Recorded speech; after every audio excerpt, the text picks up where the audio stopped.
Hello guys, magandang hapon. Andito pala ako sa Manila Bay. Galing kasi ako sa agency ng cruise ship, yung nag-forward ng mga documents. Napadaan ako dito. Yan guys, oh. Ito na yun, oh. Yung billion na pinondohan. Ito na siya.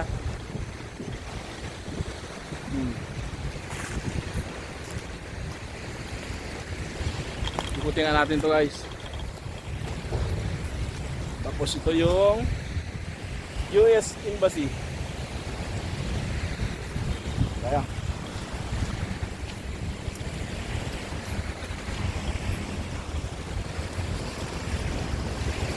sabi ko kasi dati guys, paglaki ko pupunta rin ako dito eh.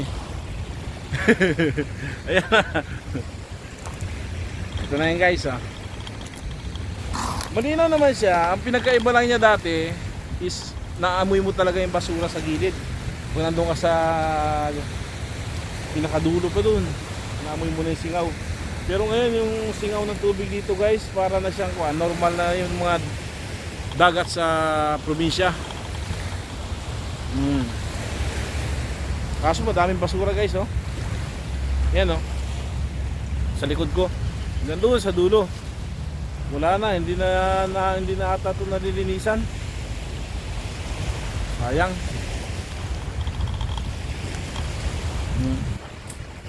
Yung kulay Malaburakay dating kulay niya, oh guys, tingnan mo nangyari, oh.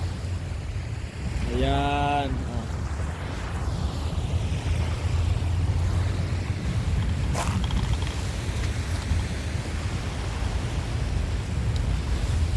Dumaan lang ako dito guys kasi naku-curious ako eh.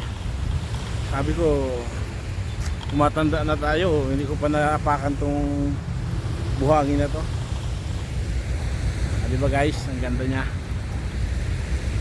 Maganda sana to kasi kulay white na dati. Pero ngayon pangit na. Yan siya guys. Oh, ha?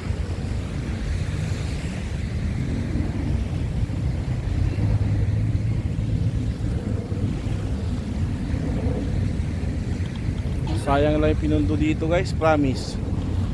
Although hindi naman sa akin ang galing yung pinundo dito, pero nakakapanghinayang.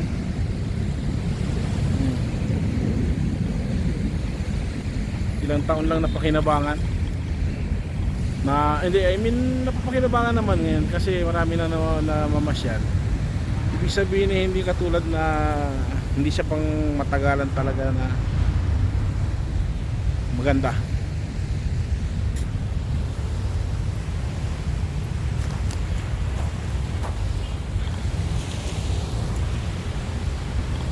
Ayan, oh. Diba guys, wala talaga pang permanente sa mundo.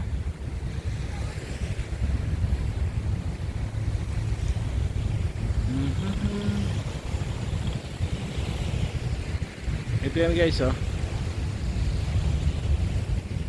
Saran.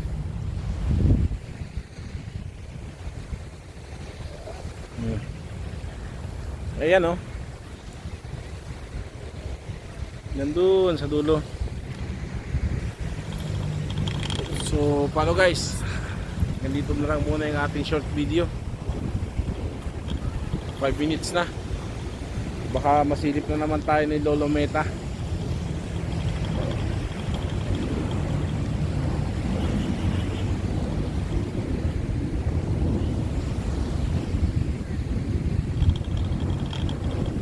Sama-sama na ang panahon guys, oh, medyo umuulan na naman.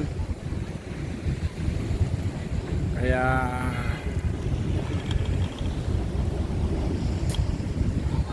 dito na lang.